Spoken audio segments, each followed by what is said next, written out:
Hey guys, I am Zach, aka Ziggy. I'm Charlie. I'm DK Johnston, also known as TheCypherian. And we are The Storytellers of the Apocalypse.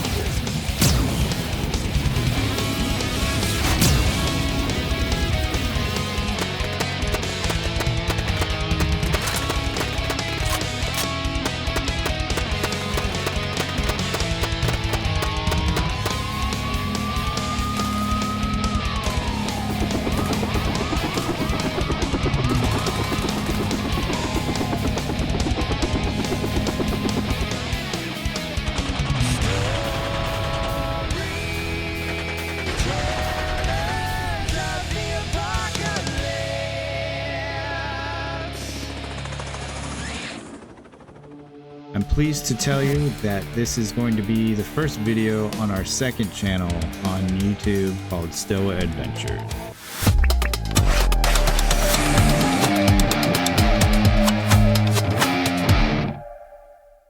Those of you who've been following us, we are a group of three.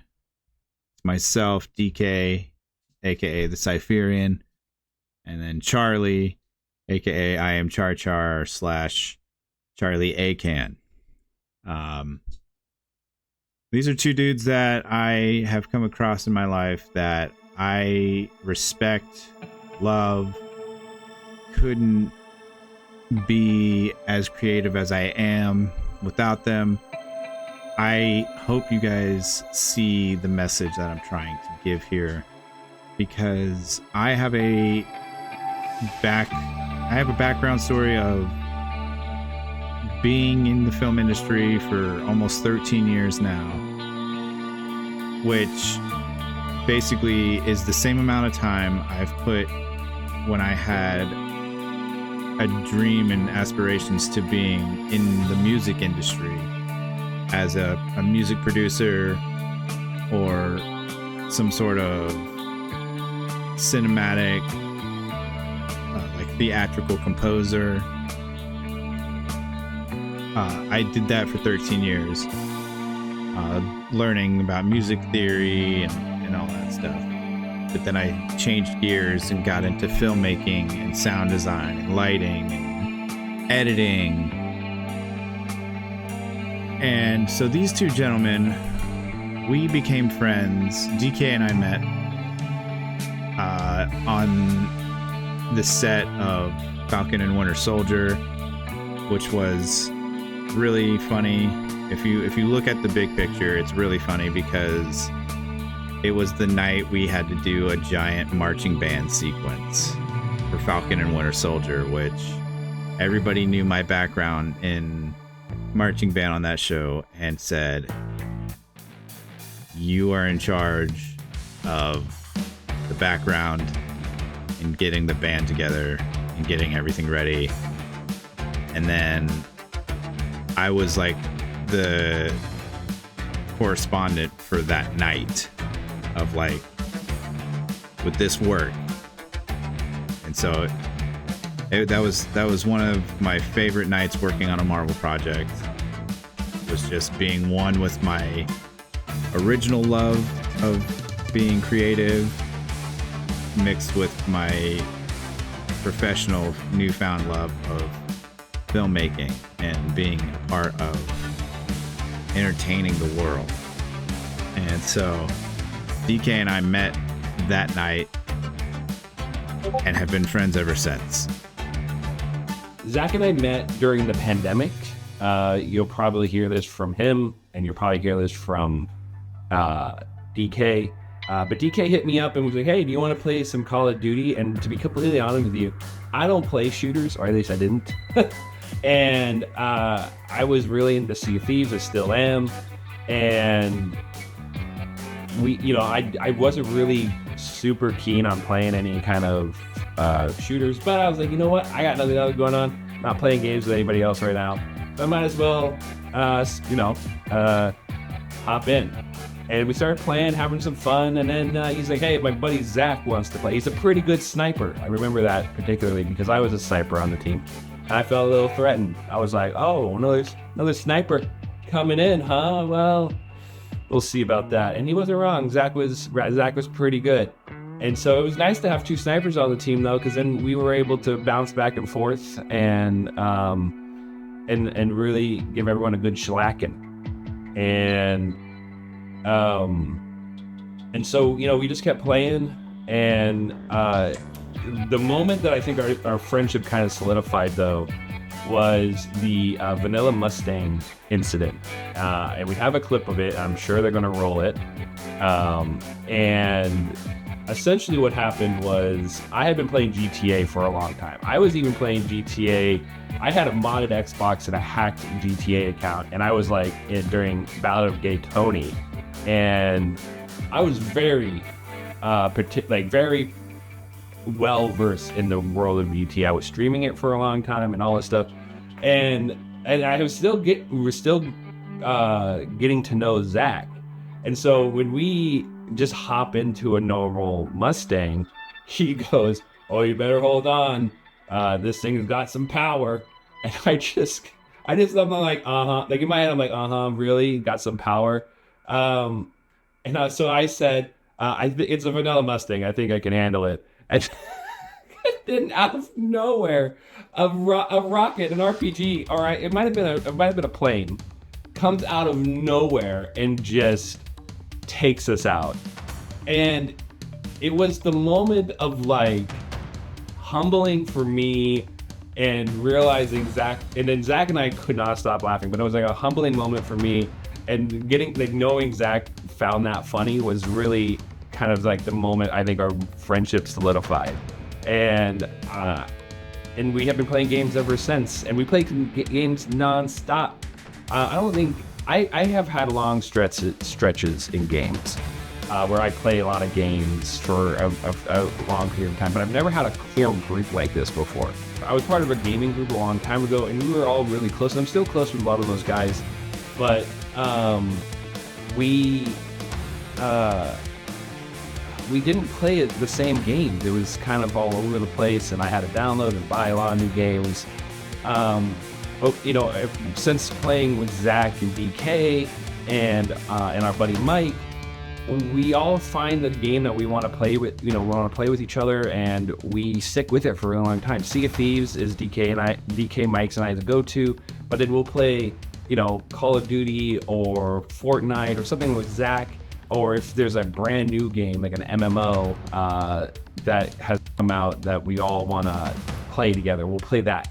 And I've never had a group of friends, online friends, that we've played the same. We had this close knit of gaming together, and it feels a lot like the old school days where you would go to a friend's house and hook up their N64 and play Mario Party, or play or play Mario Kart or something along those lines. That's what it really does feel like. I know I can get into our Discord and I can say, hey, who's getting on tonight? And I'm going to get messages back from Zach, from DK, from Mike, and we'll be able to, we're going to play games that night. I know we are. And it feels good to have that kind of friendship that, even, in your mid 30s, and DK's case is early 40s.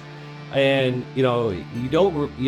our generations, in our past, have never really had anything like that before. So it's really nice to be able to play games with like-minded guys. And also, one thing that we don't really talk about much, on the surface, but we really do talk about our day-to-day and our lives and our feelings with each other. And we're not afraid to get in each other's faces a little bit when we're having problems, and we're still able to get into games and play, and that's really a true mark of friendship right there, is the fact that you're able to be real with your friends, and then they're still going to be your friends at the end of the day. And considering that this is a majority of online friendships where you can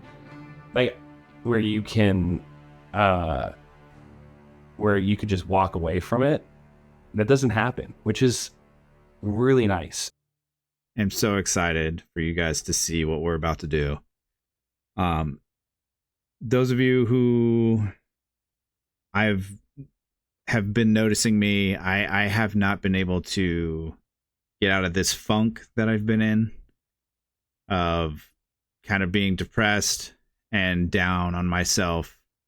I have been severely affected with my mental health of where I'm at due to COVID, coming back from COVID.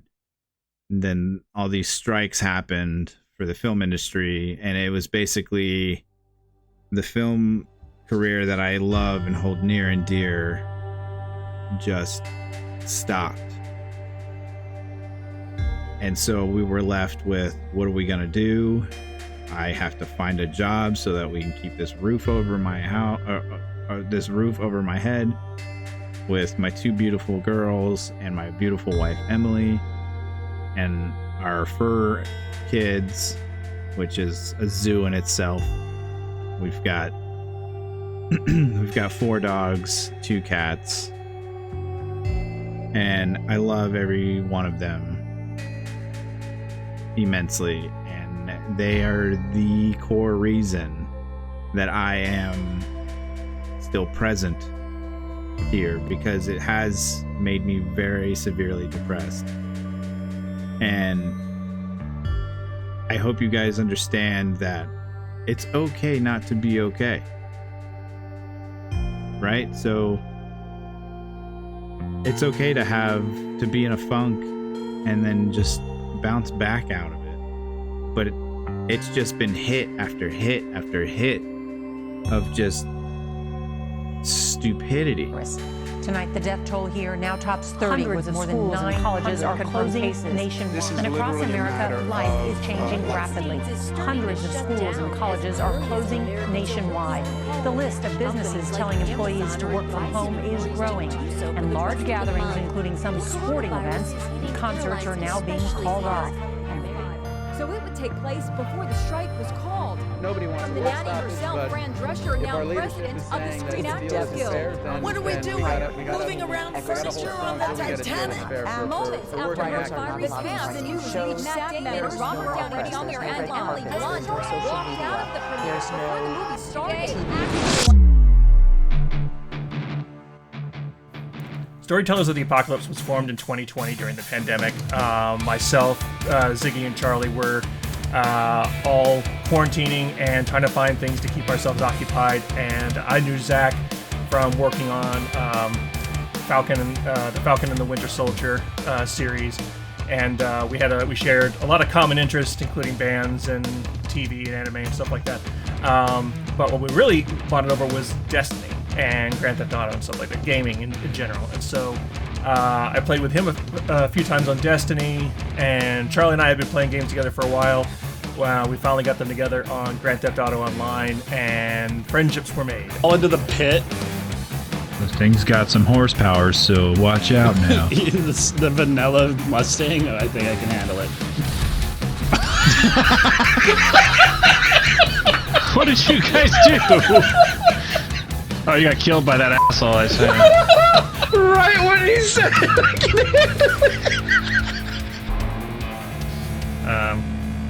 We get back. Oh god! Oh god! Oh god! Charlie! Oh god! Are we gonna drive down this hill at any point, DK? No, not really. We're just gonna roll down it. Oh god!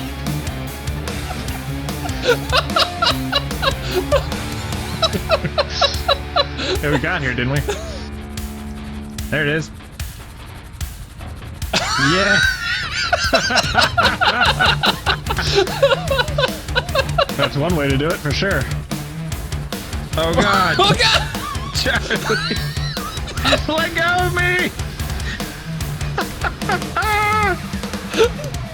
Oh dude, it's upside down. It's upside down. Can't move. I love this game so much. In here upside down. Oh, it's back up. We're good. Oh shit. Oh shit. You good? Okay, I'm coming in. 15%. I'll change that. Don't fucking worry about it. Damn, I select things. damn, Zach, coming in here with that. Yo ho, bitches. Screw it. Oh god, DK, what are you doing? Oh my I got here in record time. I just turn around and I just see you guys just like fall into the. Take out the agents.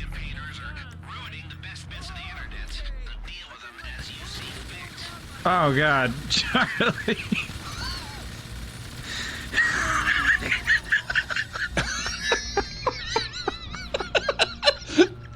Just fucking, you can't take Charlie nowhere, bro. It said take out the agents.